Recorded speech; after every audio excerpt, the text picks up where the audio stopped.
Awesome. All right, I am going to go ahead and share my screen.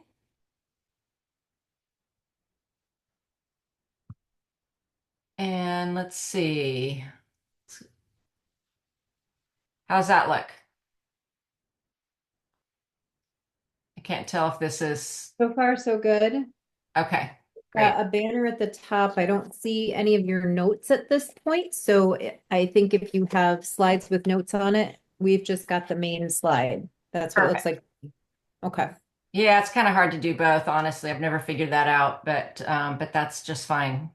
So, okay. Well, again, welcome everybody, and we're going to talk tonight about cannabinoid drug interactions. And I really love this subject. And I think, one reason we picked this is because it always seems to be one of the top questions, top of the list that we get questions about regarding cannabis use. And it's hard to make these judgments. So what I want to do tonight is take you through the steps for everybody else to be able to assess the significance of drugs that might interact with cannabis, and ultimately to improve safety and avoid, drug interaction adverse effects. As we know, there is no box set of drug interaction references that we have. Unfortunately, we don't have the same type of references that we have for FDA approved drugs. And of course, everybody knows that some of the reasons are number one, it's a Schedule One drug, so research has been limited. And because of that, there's no FDA approved drug, there's no FDA approved botanical cannabis drug that has gone through the rigor of the trials that need to happen before FDA approval. And that's where we get a lot of our data from for drug interactions is through these trials. So we don't really have that. And of course, media propaganda always seems to get in the way, and it's certainly within the public realm about how to look at drug interactions because we don't have these other references. So this is a complex topic, of course. And I think, I'm not sure, but I feel like I have a wide range of audience members. So what I'm going to try to do is I try to design it so that I can address everybody in the audience that will understand it, but not too simple. But I will go over some foundational concepts of drug interactions, metabolism, and enzymes, as well as diving a little deeper into some studies to make these judgments. So with that, this is kind of, and this ended up being more of a lecture rather than a discussion. So I hope that's okay with everybody. And I'll try to keep it to like 40 minutes, and then we can have some discussion and questions after that. Be happy to take questions. So overall, what I'm going to talk about is I'm going to review drug absorption just because, and really talk about inhalation versus oral. And that's very significant with all drugs, but particularly with cannabis because it's used in so many different ways. But I'm going to focus on those too and talk about the metabolism of drugs in general. And then I'm going to show you how I assess a cannabis drug interaction risk and factors for consideration. And we're going to look at some of the documented interactions that are available in the literature and sort of assess some theoretical interactions as well. Oh, my clickers isn't working. All right, here's the bottom line. It's very complex. It's complicated, and there are a few different ways that we can think of drug interactions. So there's a pharmacokinetic drug interaction, and that results when a drug can affect the disposition of another drug, resulting in a change in drug concentration.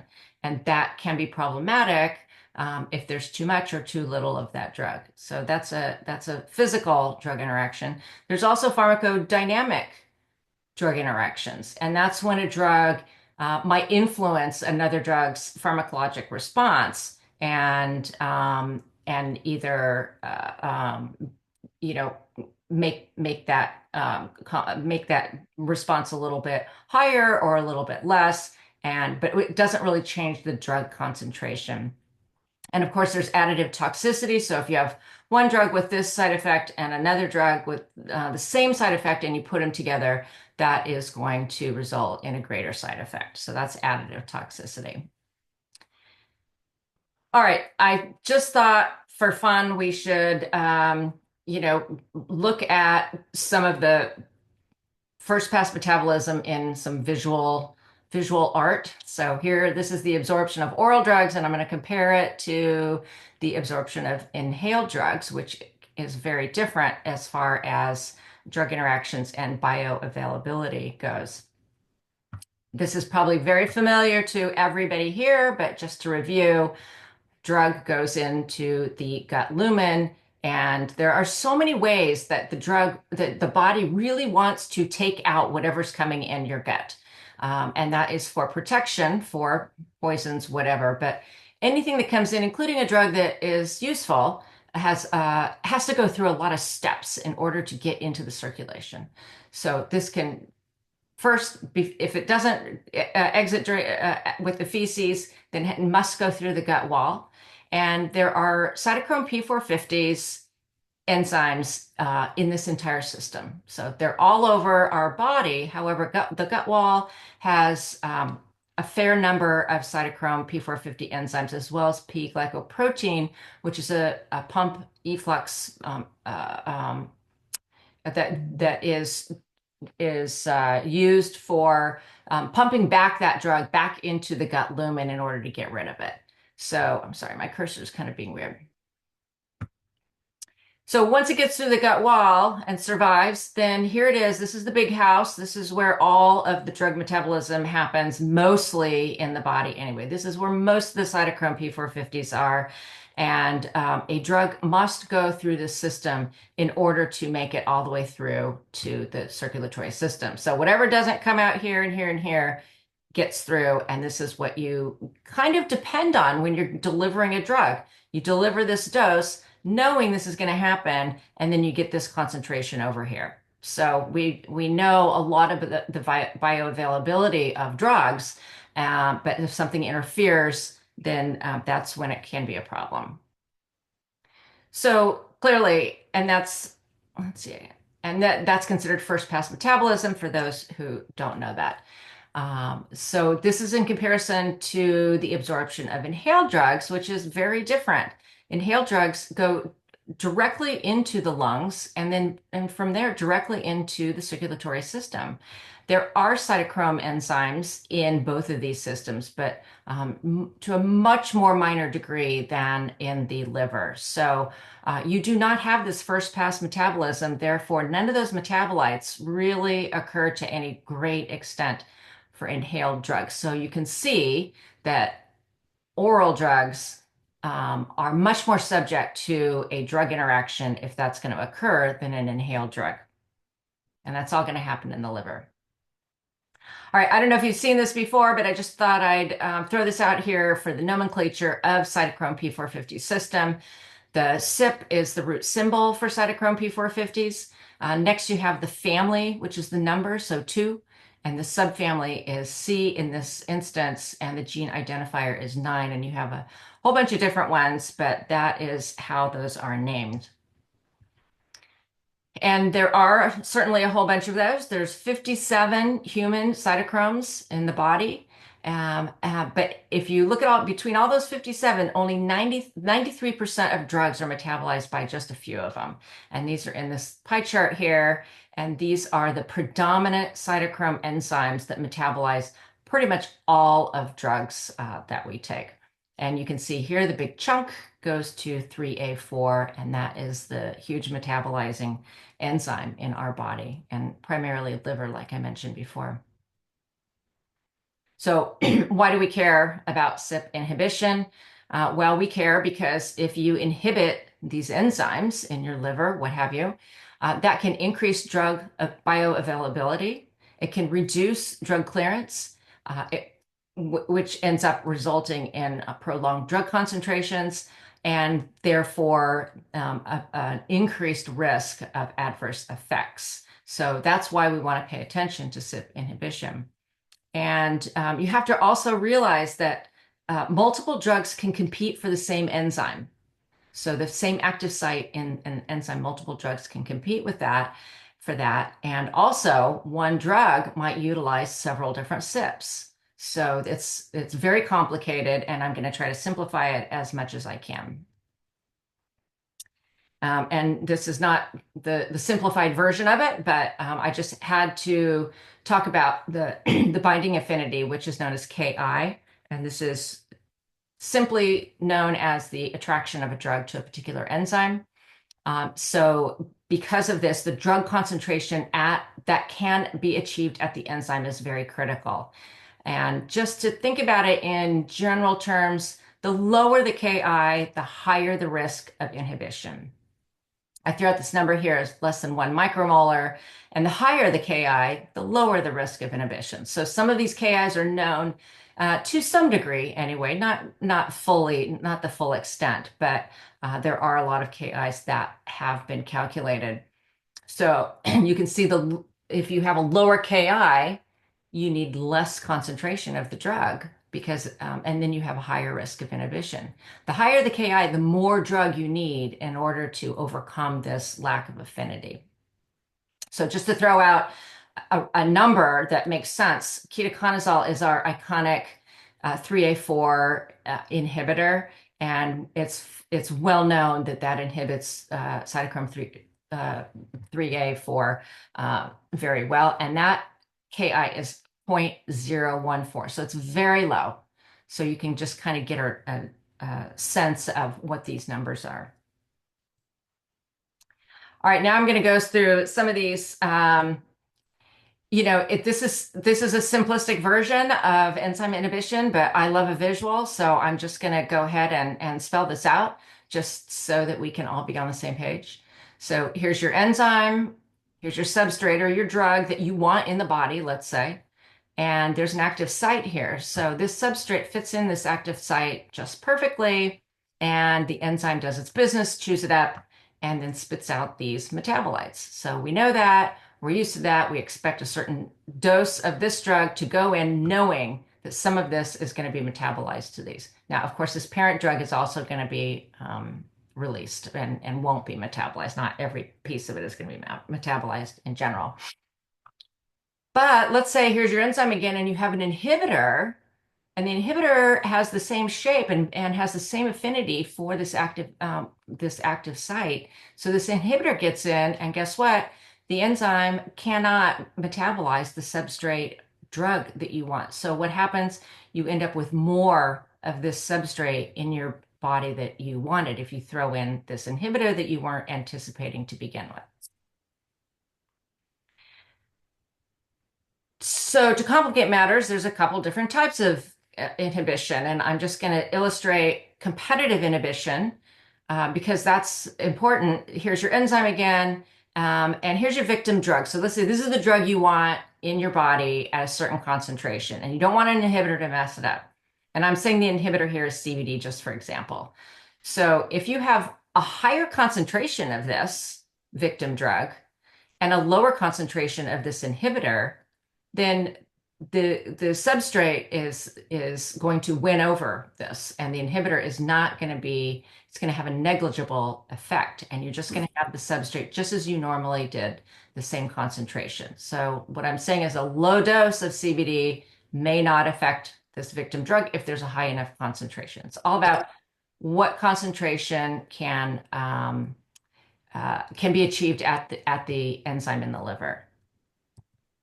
And just one further, not to get too into this, but there's also irreversible inhibition. So if you have your enzyme substrate inhibitor being, let's say equal concentrations, this inhibitor is an irreversible inhibitor. So when that fits in the active site, then what happens is it just completely inactivates this enzyme. Can everybody put on mute? I'm not really sure if everybody's on mute there. Thank you. Um, So this completely inactivates the enzyme so that this will never have a chance to sit in this active site. And the liver has to manufacture more of this enzyme in order for that to be active again. So that's a longer term type of inhibition. Now, it also matters whether there's a prodrug or an active drug that we're talking about. And a prodrug is a drug that is inactive to begin with, gets metabolized in the liver, and then is active after that. So, for instance, let's say this little red particle that we talked about, the metabolite, is the active component of the drug. And I put it as an example, clopidogrel. And if you don't have that substrate metabolized to these components, you will not have active drug. So that will reduce the effectiveness of that drug. On the other hand, a more common scenario is you have an active drug that know is going to be metabolized, and if you inhibit that metabolism, you're going to have a lot more of that active drug, and that can be problematic. I put warfarin here as an example of that. So, speaking of cannabis in particular, looking at how to assess a risk, there's a few considerations to think about. And it's the root of cannabis. Like I said, oral and sublingual are at a higher risk because they go through the liver. And when I say sublingual, we refer to sublingual as oral, basically, because an oil taken under the tongue is, in general, swallowed. It is rarely absorbed through those mucous membranes. So those are considered the same, and those go through the liver. So that's a higher risk, higher than inhaled. It depends on what cytochrome P450 system the drug is using, and which one of these your cannabinoid can inhibit. If a drug only relies on one cytochrome for metabolism, that might be more of a problem than if it can rely on five. Let's say one is blocked, it just says, okay, that's fine, I'll go this one, this one, this one, no problem. Probably the most important piece of this is the therapeutic window of the victim drug. If it's a narrow therapeutic window drug, there's a narrow range between efficacy and toxicity. That can be more problematic if you just shift that drug concentration a little bit as compared to a wide window. And again, the cannabis use and frequency. So it's about concentration. So chronic use, high dose, can be more problematic than infrequent dose and low dose.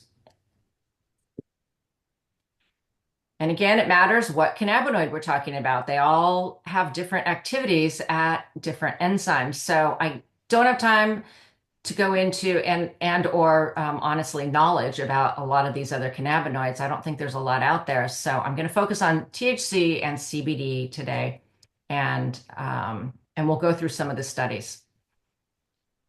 In general, based on studies over the decade or so, it is thought that CBD inhibits these cytochromes in this ranking order. So TC19 primarily, all the way down to 1A2, and maybe not 2D6. And in general, it is thought that THC inhibits these cytochromes in this ranking order, with 2C9 being the predominant.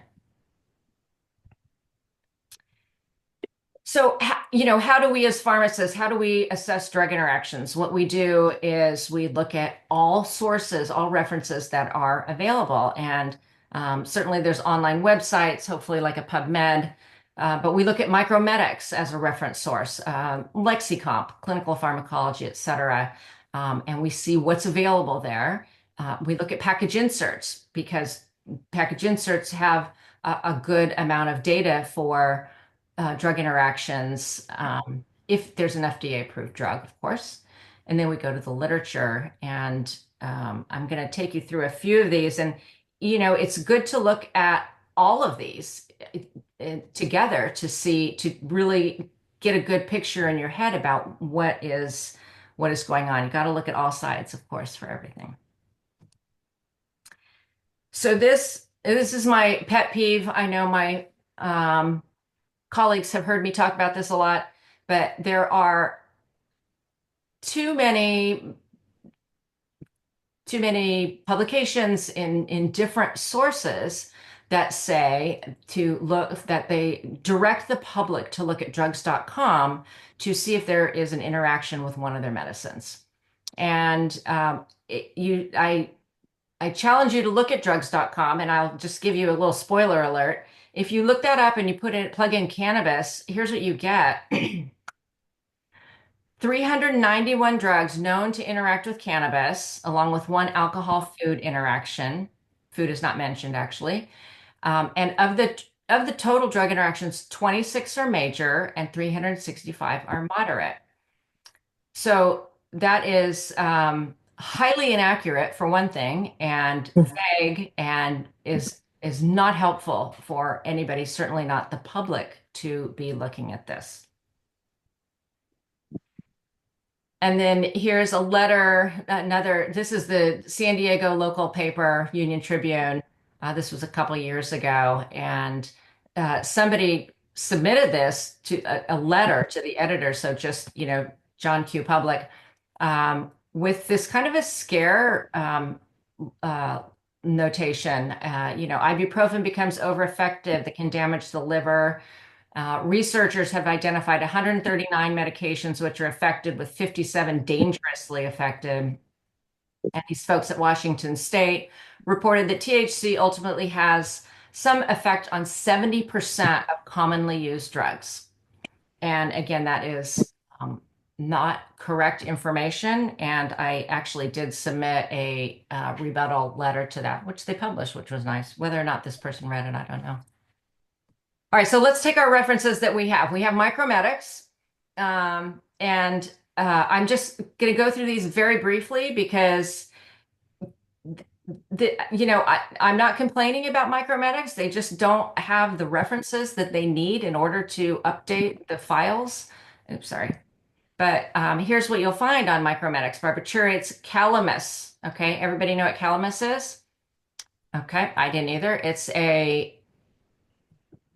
a swamp-like plant, I guess. It has some sort of chemical in it. Anyway, banned from the US and from the FDA in 1968, but that continues to be on micromedics as of yesterday. And then cocaine, disulfiram, et cetera. So here are just some things listed, but again, you can kind of keep that in mind, but it's not all that helpful for advising your patients. So let's turn to the package inserts, which is next. And we do have 2 FDA-approved drugs. It's not botanical cannabis, but we have Marinol, which is dronabinol. And what they suggest is to be cautious with inhibitors or inducers of these enzymes. Epidiolex, which is the plant-derived CBD drug, is equally vague. Reduced dose for substrates of all of these enzymes. And there's really no good literature to support that. It's just kind of a throw everything in the kitchen sink there. So let's look at that. So then I looked at ChatGPT. That was just 2 days ago. And they were actually a little bit more accurate. So these were, it was a little bit more limited and fairly legit drugs that they talked about that have some literature to that. So ChatGPT did a little bit better, but it's not all 100% correct. All right, so let's look at the clinical trials now, because our reference sources are somewhat helpful, but it's not the whole picture. So we got to go to the literature and see what the studies say. So I'm going to start with clinical trials, and then I'm going to move on to the case reports that are available. All right. This group did a study and looked at a review of the effects of CBD and THC on cytochrome P450 enzymes. It was a systematic review. And what I wanted to just illustrate here is there's not much. I mean, this was published in 2024. So of all of these, CBD had 3 in vitro and 3 clinical, and THC had 3 in vitro, and I think they were missing one that was published in 2023. So limited information is my point here. So we're going to start with CBD. All right, everybody knows this. This is Epidiolex. It's a 100 milligram to 100 ml plant-based CBD solution with a tiny bit of THC in it, approved for some rare seizure disorders. But the good thing about Epidiolex is there are data that came out of these trials. So we actually have some drug interaction data that we can use. And there were 3 double-blind placebo-controlled trials with this. And what we can find is what drug interactions occurred in these subjects. So these subjects were mostly pediatric population, and they were on many concomitant anti-epileptics, including these. And, just to highlight, this is a very high dose. We talked about dose already. This is up to 1,000 to 2,500 milligrams a day in a 50K person. Very high doses, way higher than any of the online bottles you got. I just looked at one today. I found one it was 30 milligrams for $80. So this is not your everyday person's problem with this drug. All right, so let me show you what these studies did. And on the x-axis is the anti-epileptics that the subjects were on, pediatrics mostly, I said. On the y-axis is the drug concentration change after CBD was added. So of all of these, this is the bars are what the drug concentration change was after the addition of this high dose CBD. And this red line here is what exceeds the therapeutic range. So a lot of these are considered narrow therapeutic index drugs that we want to be cautious of and not get too much of. And if you have an inhibitor, then we want to be cautious. As you can see, what came of this is clobazam was fairly significant, and the concentration changed to a certain degree above the therapeutic range. But if you look at norclobazam, that's the active metabolite of clobazam, that was a significant change. So in a nutshell, what that signified is that clobazam is metabolized by 3A4 to norclobazam. And because norclobazam was not able to be inactivated by 2C9, and this built up, so the conclusion is that CBD inhibits 2C19 to more of an extent than any of the others. And there were no significant changes with these folks over here. Now, what I will point out is valproate. If you look at that, many of the children were on valproate as well in combination, and there was no change of the drug concentration. Now, there were some liver enzyme abnormalities, but it appears from the study that CBD did not influence or inhibit the valproate concentration. All right, in this group, Gilmartin also did another kind of broad review of any CBD and anti-seizure medications and reported anything that was mentioned and this was 2021, any anti-seizure medicine that was mentioned in in any article. So what they identified was this list of drugs here that were mentioned in some review article or some trial of cannabidiol. There was no mention of any of these drugs, so we don't have information from this review anyhow. And the conclusion from all of these studies was that these 4 were the significant had some significant inhibition or drug interaction with CBD. So we've already talked about clobazam and norclobazam, but these other 2, brivaracetam and sirolimus, everolimus, I'll talk about that a little bit later, also did have an interaction. And then this little group here had insignificant drug level changes, as we just saw on that last slide.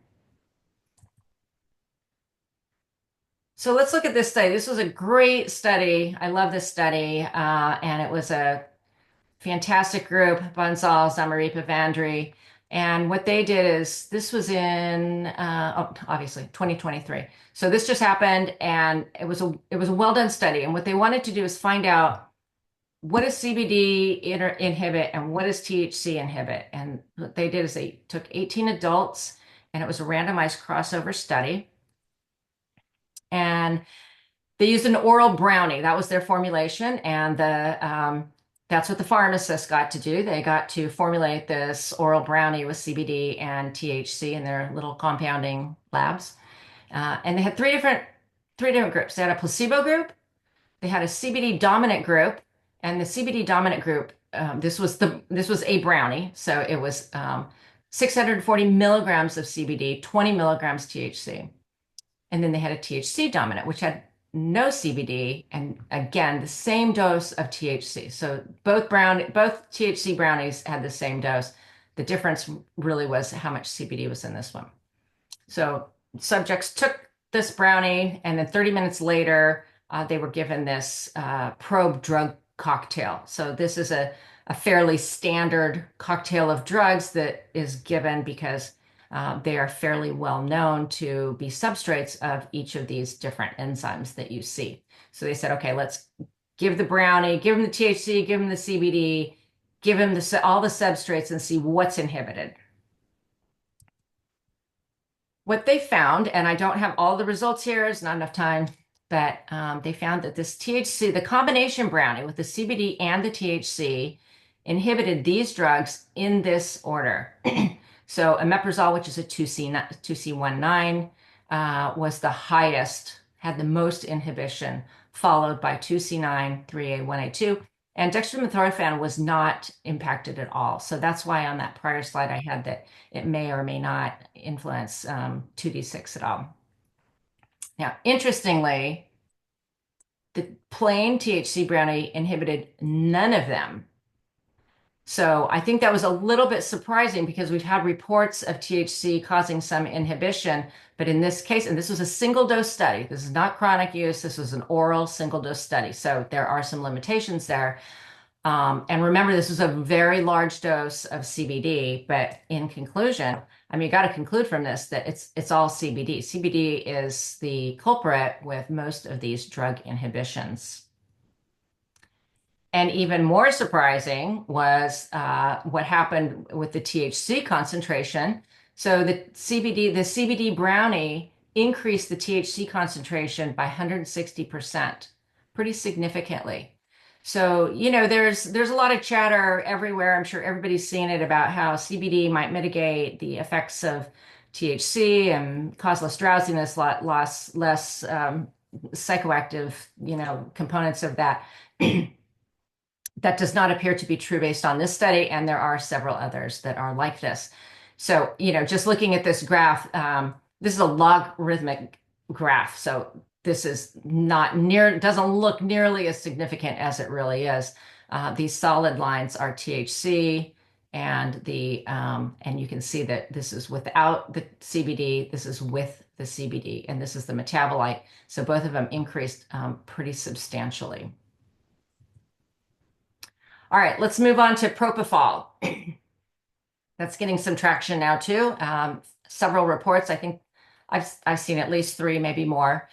And I'll just review these real briefly. So this was a dental group who did a retrospective review of oral procedures where it was general anesthesia. So they used all of these. They used propofol, midazolam, ketamine, and fentanyl.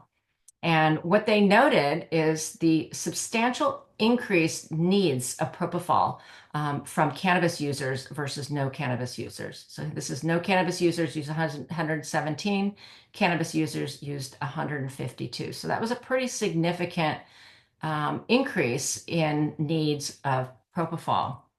And continuing on, this is an endoscopic procedures review. Same thing, it's retrospective. So, I mean, you got to take something into account, retrospective, who answered yes on the cannabis users versus non-users, what are they using, et cetera. But It's as good as we got right now, and there have been confirmatory studies showing some of the same results. So here's the propofol. This is the non-user 13, cannabis users 44. This is a shorter procedure. 220% increase in use of propofol from the cannabis users. And then one more. This was, let's see which one was. This is a later one. And again, this is endoscopy, showed an increased need for propofol in induction of anesthesia, and certainly a higher amount for daily compared to weekly, monthly, and never.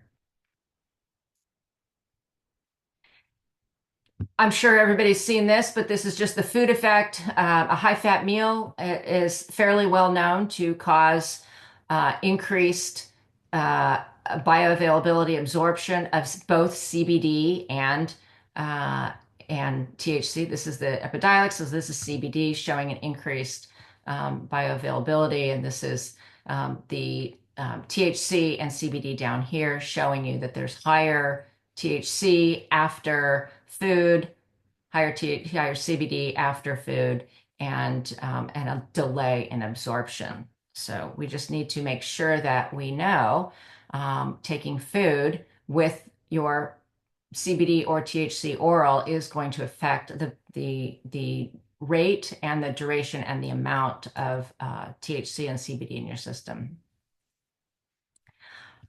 All right, and I'm going to go over some case reports real briefly. There's several of them. Now, remember that a case report has to actually be written by somebody, and so it's very possible that we're missing some of these. I mean, it takes a lot of work to publish, so so we have what we have.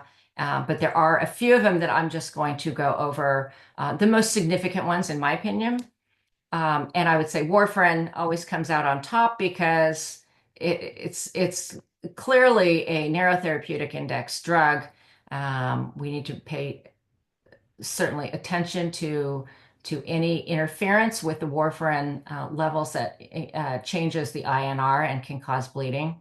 So there's a few reports. There's more than that's even up here, but these are case reports with one patient apiece, and they report anything from mid-level CBD dosing to edibles, occasional smoking, and cannabis smoking. So it's a little bit of everything, meaning we don't know if it's CBD or THC because it looks like it could be both. We're not really sure exactly what that's attributed to, 3A, 2C19, or maybe a PGP inhibition of CBD, but that hasn't been clear yet. But warfarin is definitely on the radar for paying attention to. Everolimus, so immunosuppressants, there's a couple of them, everolimus, sirolimus, tacrolimus, that have all had some reports of increased drug concentrations after the use of CBD. These are all CBD. So decent dose, 200 milligrams a day, 5 to 20 milligrams per kilogram, dose unknown. So this is not set in stone. It's not clear yet, but it's certainly something that you want to acknowledge. And because this is such a critical drug and its narrow therapeutic window with its concentrations, we want to make sure we are aware of this. And talking about the pharmacodynamic, I didn't talk about this a whole lot, but the pharmacokinetic aspect of it does appear to be more due to CBD than THC. But I would say the compounded CNS effects are certainly more prevalent and perhaps problematic with THC. So THC causes sedation, it causes dizziness, it causes, all kinds of CNS activity. So if you put it in combination with opioids, alcohol, benzos, GABA, anything that is a sedative drug like that, then you will have compounded effects of those drugs. And patients need to be aware of that if they're using these in combination. And then I mentioned the liver toxicity. CBD and valproate did have some increased liver enzymes in some of the folks studied. Again, it was super high doses, and it wasn't everybody. It's hard to call that a clear shot, but Epidiolex does recommend a baseline LFTs prior to use. Sorry. All right, so wrapping things up, this is the Jill Simonian summary of drug interactions that I think are important. It's not a complete list, of course, but we already talked about it. So warfarin with CBD and THC, anticonvulsants, particularly clobazam, that's metabolized to that active anticonvulsant, narclobazam, with CBD, immunosuppressants, propofol. Yeah, propofol is, it's not exactly a drug that you give and they take home and overdose on it. It's monitored very closely. However, I think it's important for the anesthesiologist to know uh, that there could be a problem and a greater need for propofol in patients who might be using cannabis. CNS depressants I just talked about, valproate, and food we already talked about. And I just threw in the cardiovascular agents here because THC can affect the cardiovascular system, most notably by tachycardia, high heart rate. And if you use that in combination with some other things like sympathomimetics, Sudafed, etc., there might be some additive effects that might be problematic, particularly in people who have a high cardiac risk. And these are my theoretical considerations. Clopidogrel, I already talked about. It is a well-known C19 substrate, and we do know that CBD inhibits 2C19. I have not seen any case reports or studies on this, but because this is such a critical drug, you don't want to mess with that. I would be cautious. Cyclosporin, perhaps it's a 3A4 substrate. One case report on tamoxifen that was not all that convincing. Amiodarone, perhaps. Anesthesia, other anesthesia, maybe. Citalopram, there was one study on this, again, was not compelling, but they are substrates and potentially a problem if you have QT issues. And pharmacogenomics, that's a whole nother conversation that we could have if there's any issues with these cytochrome P450s. All right, just want to talk real quick about separating doses. Sorry, I forgot this was on here. Can we separate dose? What if we just say, oh, let's just take the CBD and then you can take your other drug, and then that's not a problem. And it's not that simple. You can separate doses for some things. So you can separate for absorption interactions in the gut if there's a change in gastric pH. But with CBD and THC, it's more complicated because there's different types of cytochrome inhibition. There's competitive, like I said, there's non-competitive, concentration dependent. So a lot of factors that go into this, and separating it is probably not very reliable. Plus, that might be for a single dose, but for chronic use, CBD and THC have very long half-lives. They continue to circulate into the liver, and that's just not a very good way to go about that. And again, just to remind you, CBD has been shown to be an irreversible inhibitor of these cytochrome P450s. So if you completely knock this out, then just separating the dose isn't going to matter. Your liver has to manufacture more of these cytochromes in order to perform again. This is just for your enjoyment at any other time that you'd like. I just put together a little algorithm of how to go about looking. If you have a drug that you're not sure of, and I'm not going to go through this right now, but it's just an algorithm that could potentially help you determine whether or not that drug is going to have a problem and you want to counsel your patient. And I guess I don't have a question slide, so there we are. Thank you so much, Jill. That was absolutely amazing. I even myself learned a lot. I know a lot about this stuff already. There are a couple questions in the chat, and please feel free to put any questions you might have for Dr. Simonian in the chat. Jill, one question to you. I was just curious if you came across this in your research at all. I know that for in practice, and just talking about personal practice myself, I've noticed that for a lot of these interactions, especially for warfarin, instead of instead of the patient not being able to use cannabis, all the provider needs to do, I've noticed, at least again for my patients, the provider just needs to monitor the warfarin level. And if the INR slowly increases, all they have to do is decrease the warfarin drug dose so that it gets right back into INR. And also the same thing with clobazam, same thing, they and valproic acid, they've been monitoring it and will reduce the drug medication dosing so that the patient can utilize the cannabis without causing increase in levels. Has there been much research on that utilization to, instead of discontinuing the cannabis use, reducing the doses of the medications that are being monitored? No, I agree with you 100%. That is exactly the strategy. I talked to my students about it on Tuesday. You know, the patient was on THC. They started warfarin. What do? Well, you manage that and you check INRs more carefully, and then you adjust the doses accordingly. So, I don't think that is a.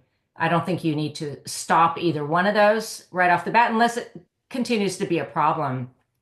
I haven't seen any of that. The case reports, I believe, it's been a while since I looked at those, but they usually try to tell the patient to stop using cannabis. But there's no particular research on what clinicians do, but I think that's the wise pathway. That's yeah, and I've seen doing patients are doing well. I just wanted to mention it because a lot of people say, "Oh, they can't use it." It's like, no, no, all you gotta do is Right. monitor. From what I've been doing, is monitoring the levels, make sure the levels for the prescription drugs are in range while using the cannabis, and the patients have been fine. So Yeah. I knew there's a lot of like fear about interactions, but it's like there are ways around the cannabis interactions too that I found with my own patients. So Yeah. I just was making sure, curious of what the research said. So on a separate note, there are a couple questions in the chat. The first one you actually might have addressed. Michelle, let me know if Jill answered your question, because I know your question had to do with spacing out the drugs.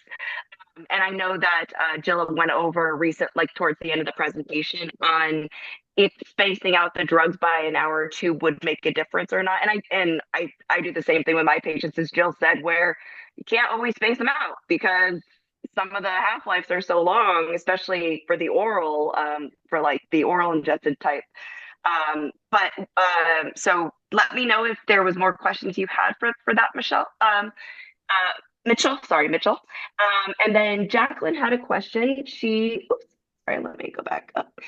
She said that the data was interesting on the anesthetics, and the reason and she was curious if the reason the insurance company has been talking about limiting anesthesia for cannabis, if that was due to this, the interactions.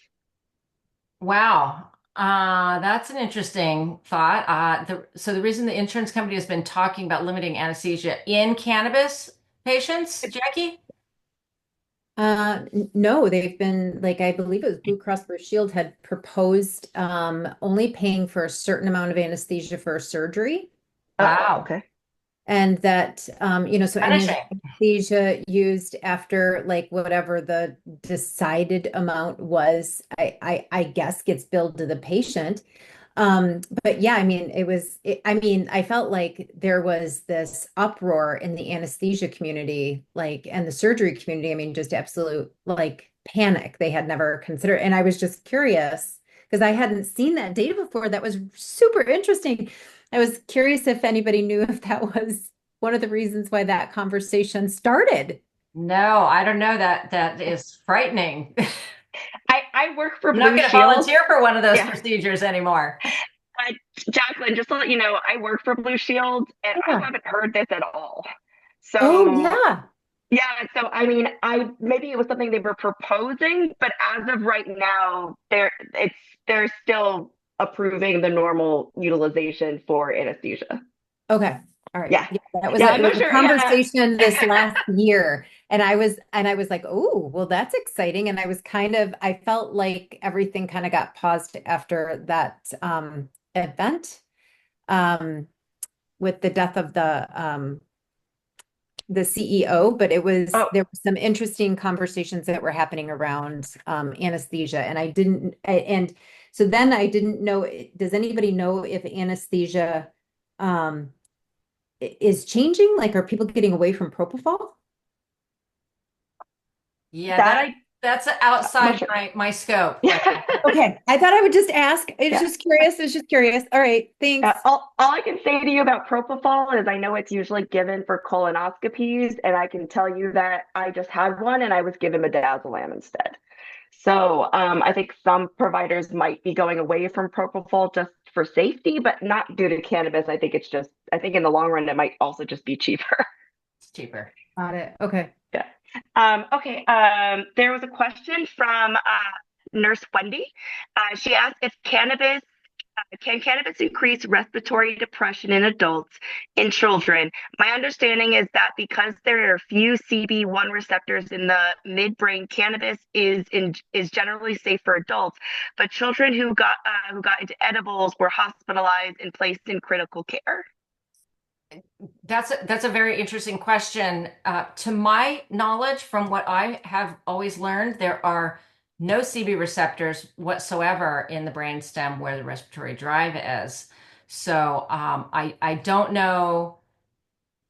I don't know if that changes in children. I'm pretty sure that Danelli Piamelli told me that, and he does study children. So I think perhaps he would have mentioned something about that.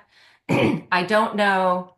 The edibles and the hospitalization is a definite problem, and we need to address that as a society for sure, and some regulation. I don't know exactly the circumstances of the children who were hospitalized, though. Can I add in something else still too? Yeah, sure. So I work with children quite extensive, like a lot, mostly for autism and for epilepsy. My youngest patient is 5. I know Dr. Bonnie Goldstein works with patients who are very young. You know, I know she's worked for very, very young patients. From what we've seen for the hospitalization, and Cody has also mentioned this, it's pretty much an overdose. It's that they took way too much, just to like a dose that was just excessive, and that's why the children, they were unresponsive, they were sedated, there was many different reasons why they were brought to the hospital. And sometimes they needed to go to the hospital, sometimes the parents were just very nervous, and so they brought them to the hospital anyway. But in general, from what I've heard, and again, speaking with Dr. Peterson, who works in emergency for pediatrics, he did say, I mean, a lot of this is just pretty much very high overdoses for the children. But again, I work with both CBD and THC, pretty much a full spectrum cannabis products for my personal patients. And I've never had, and as they say in toxicology, the dose makes the poison. So as long as you keep the doses low and you're making sure that I mean, obviously somebody needs to know the ailments, but I have personally never seen either my patients go to the hospital, nor have I seen them get the quote unquote high or euphoria that patients can get when used proper dosing.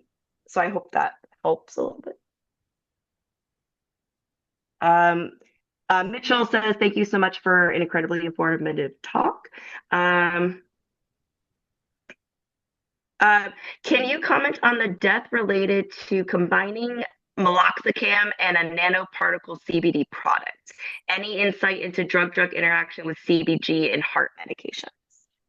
Okay, I'll answer that second one first. I, to my knowledge, there are no CBG data available for drug interactions, so I don't have personal knowledge of that.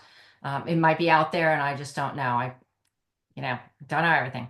Now, as far as that meloxicam case, I did read that, and I can't remember the details of it, but I remember not saving it to my files because it didn't seem like it was really actually caused by meloxicam and CBD. And the nanoparticle thing is, in my opinion, kind of a marketing strategy. I don't know the significance of that with a drug interaction. I would like to review that case again. It's been a while since I saw that case. Awesome. Thank you so much, Jill. Another question from Rose Cares. It says, any increased paradoxical reaction to opioids related to overstimulation of endocannabinoid receptors? In other words, hypersensitivity to opioids? Well, I mean, I guess the only thing that I can say to that is I'm not sure what the paradoxical reaction is, but there certainly are combined effects, combined CNS sedative effects, and other because they do cause some of the same CNS activity with opioids and THC in particular, probably not CBD. I don't know about relating to the endocannabinoid system and hypersensitivity of the opioids. Sorry, does anybody else know the answer to that? I used to work with high impact chronic pain, opiates, and cannabinoids and found I don't know about the paradoxical reaction. I'm kind of lost with that statement. I never saw anybody get like overstimulated necessarily, but people were not really at risk. I didn't really run into risk of situations where people were over sedated, that kind of thing. I mean, there was the opportunity, but I think we had a lot of conversations surrounding it. And because of the lack of CB1 receptors in the brainstem, if they got too much, you weren't at risk specifically of an overdose related to the cannabis. It would have been more the opiate consideration there. Most people with the cannabis, my experience was that they were kind of reducing the opiates. They didn't find they needed them as much. So that's just a little piece there. I found the same actually as Jacqueline. Rose Cares mentioned like making the pain worse. And I've actually helped patients get off opioids with cannabis.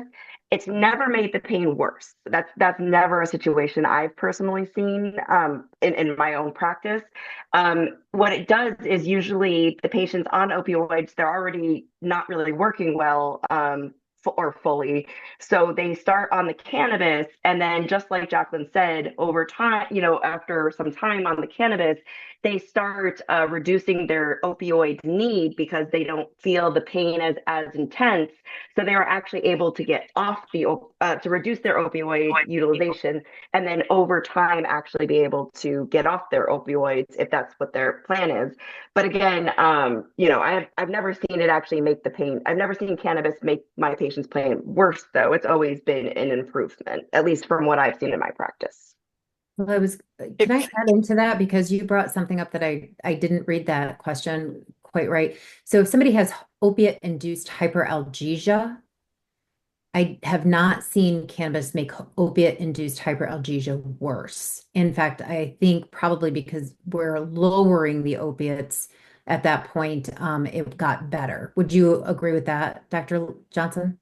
Yeah, that's what I've seen as well. Yeah. Yeah, it's always pretty much been that the cannabis has helped the patient reduce their opioid intake, and sometimes they're able to get off opioids fully, and sometimes it just helps them reduce their opioid usage. But I've never heard of worsening the pain. It's always been improving. And for some patients, the cannabis did nothing for their pain. It did absolutely nothing at all, but it never made it worse. It was either it did nothing or it helped from what I've seen. And then Carrie, Carrie has something to say, yeah. yeah.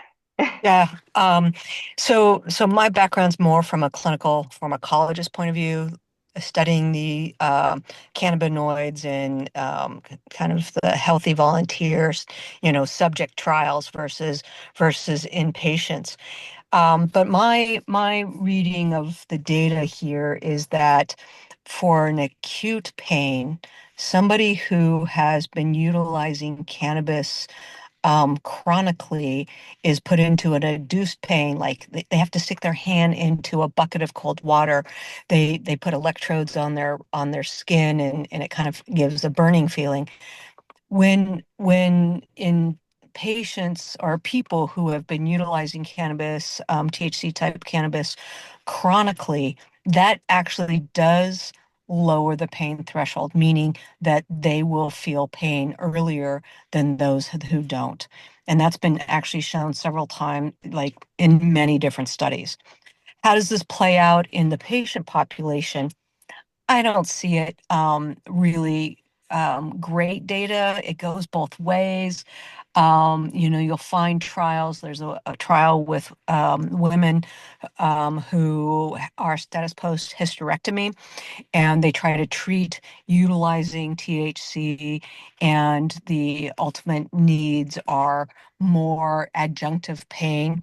But again, this is all with acute pain. And I think a lot of the examples that are very positive tend to be more that chronic pain.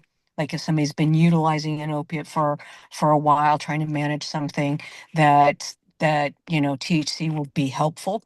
And so I just want to caution you that at least with the acute pain data, there may be some negative repercussions, because we've seen that in several studies. I'm really glad you brought that forward. Because I mean, I kind of have always viewed pain as 5 different types, and I wasn't really going into that. So thanks for bringing that forward. Any other questions about this specific question? I want to make sure that we hit all the points before we move on to the next question in the chat.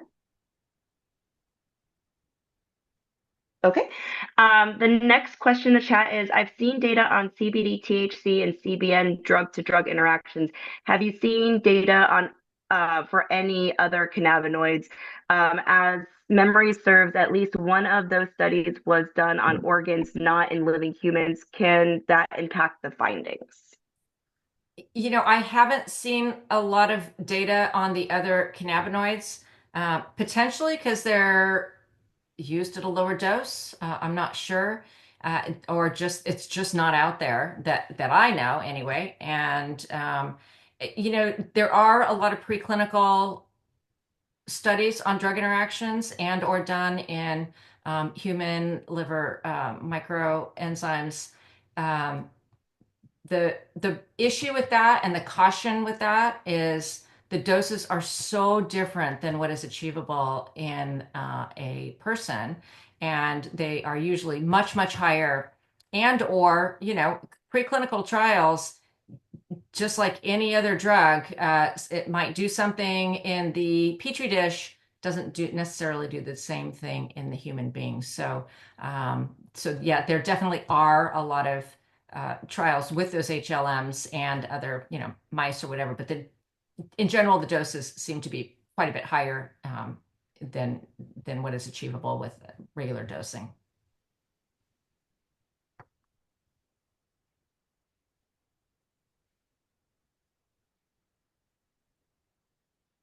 How are we doing with time, Leah? 6, but I mean, if there's more questions, of course, we can answer them. I don't see any updated questions. Does anybody else have questions? Feel free to unmute and ask Jill or any of the PCC members if you'd like.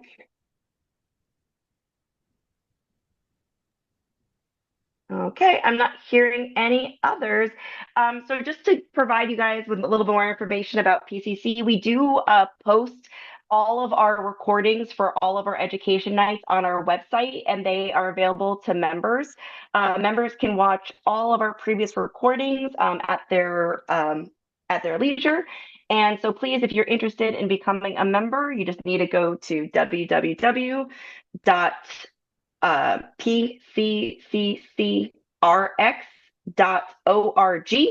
and sign up as a member, and you can get access to all of our quarterly education nights. Also, please feel free to email us at info@pcccrx.org if you have any suggestions or anything else you would like to learn about cannabis, or if there's a specific topic you would like to have an education night on. Our next presentation will be most likely in August, for third quarter, and it will most likely is tentatively on the combination of psychedelics with cannabis use. So we're not there